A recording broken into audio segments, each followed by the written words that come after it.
Now, why is medical insurance being repriced? So burdened by high rise in the cost of insurance. I believe last year many people read from the news saying that premiums will be revised starting from this year 40 to 70%. After that, then the government intervened. Then most of the insurance company agreed to stay at not more than 10% every year for the next 3 years. So medical repricing, actually, who to blame? This is a very complicated issue, but we are not here to blame anyone. We try to understand how this thing works and also how it impacts us, and then we will try to look for alternative or some solutions. What are the factors that cause the repricing keep happening? Most of our medical equipment, medical devices, medical machines, drugs are imported from overseas, so we have to pay in USD. These costs keep increasing. An aging population, yes, Malaysia's population projected 15% above age 60 by 2030, and also advanced treatment, more and more advanced treatments coming in. They are increasing the treatment costs now. Let's try to understand your premium. What's behind the numbers? So there are some insurance company nowadays, they come up with some methods, some ways to control, to bring down the cost now.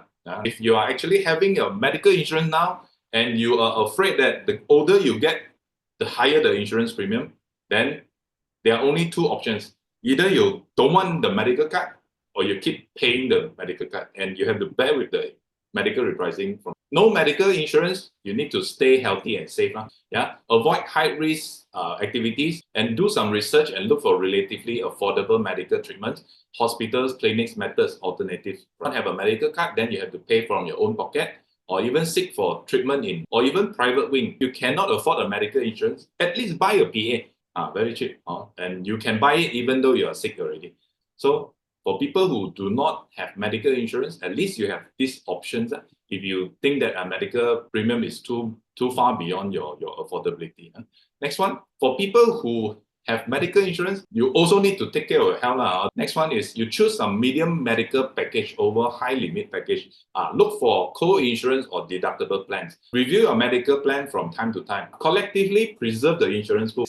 So let's drill into a little bit to this co-insurance and deductible. Two important features to help controlling the long-term cost one. Deductible is a fixed amount that you pay out of your pocket before insurance pay their portion. Also, the higher the deductible, the lower the premium. Next one is co-insurance. Co-insurance is different from deductible because co-insurance is a fixed percentage of the cost of a medical treatment. For example, 10%, 20% of the total bill. So planning for your golden years, managing expenses premium. Now, one of the ways is to increase your critical illness coverage. You may consider some traditional non-participating plan, meaning your premium will be locked during your younger age.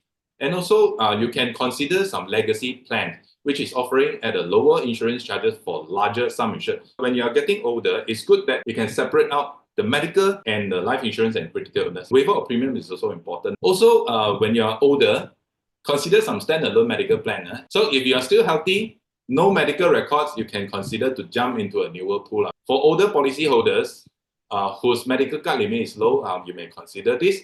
So for urgent and for diagnosis purpose cases, you quickly go to private hospital. It won't use up your medical bill. But for long-term care, you may consider private wing or even government hospital. Future-proofing your health coverage, don't solely rely on your medical insurance for your medical. So you may also put aside some cash or investment to cope with the increasing medical insurance premium. So in case of this, if not worth it at all, so you may consider to switch mode from risk transfer to risk retain. You can even consider to increase your income as an insurance agent. Why? You can keep up to date with the current updates and understand how you manage your medical bill. And also put aside a medical fund for old age. But the challenge is who can consistently put aside money into a separate fund for the next 25 years. But this is one of the ways that you can get help from your agents to conduct policy reviews. You might also discover something beneficial. So you can also reduce your costs through underwriting, live a healthy lifestyle, and also maintain healthy weight. So remove loading or exclusion. Some loading and exclusion can be removed if your health conditions improve.